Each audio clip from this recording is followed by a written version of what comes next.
Last year, I came up with an idea around TikTok, and I wanted to think about how to use something like TikTok, a platform like TikTok, to disseminate research really rapidly and in a completely different way prior to the preprint server publication of an article. So I reflected on the story piece of technology within TikTok and Instagram and Facebook. They all have these kind of stories series where you can publish kind of a life event, really.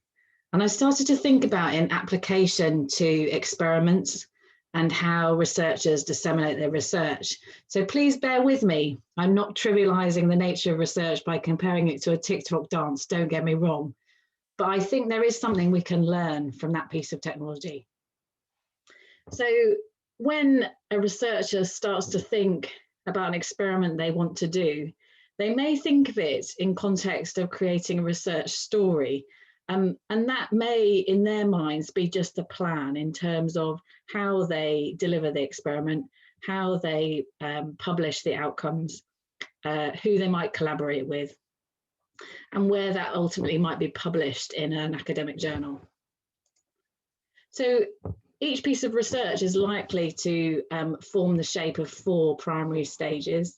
The hypothesis is the initial stage where they may look at the premise of the experiment, think about their reasons for doing an experiment at all, and they may want to summarize their fundamental hypothesis to others, including their assumptions, what they've excluded, and the variables in the experiment, which maybe aren't so easy to predict or control.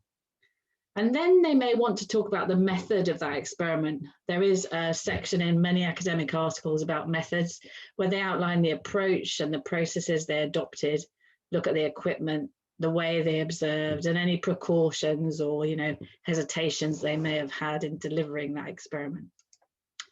And then we move on to the outcomes, where they might summarize the results and describe the underlying data.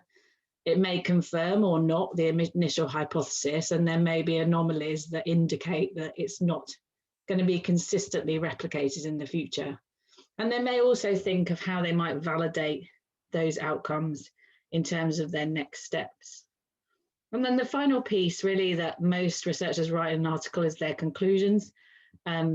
They may be broad conclusions. They may not be as specific and confirmed as they would like, but they will usually write a section about confirming their results, how the variables have correlated, maybe the percentage error that they've experienced, and the overall evaluation of that experiment in terms of its value, repeatability, replicability, and validity. So with the up and coming younger researchers, particularly, they'll be very used to filming themselves for various social media platforms, whether that's TikTok or Facebook or Instagram or Snapchat. There are hundreds of them. So I think the up and coming generation will be much more comfortable, if you like, in doing very quick fire films of themselves. And they're very confident on camera.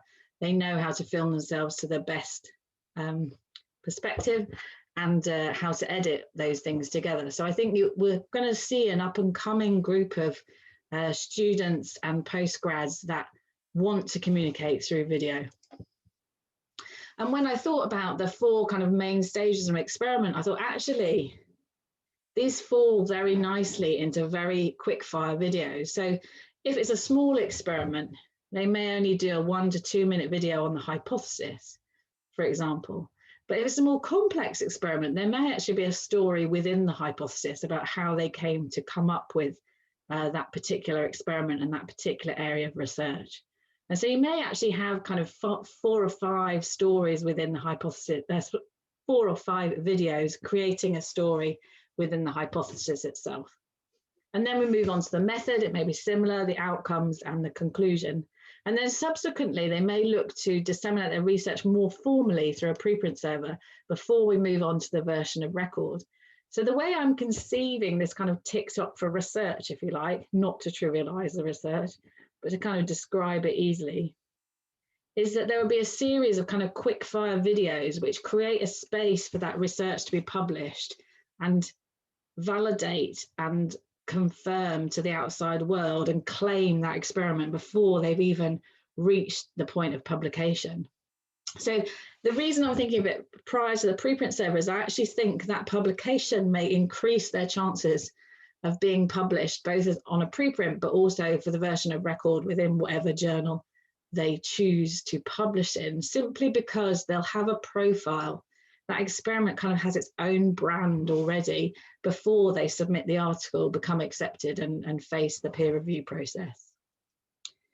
Obviously, within that journey and series of videos, there could be links to associated information, which the video is sort of a showcase, if you like, of what they want to do, how they're going to do it, how they're going to deliver it, and how successful it was. And researchers in their field may well want to share that kind of journey with them, if you like.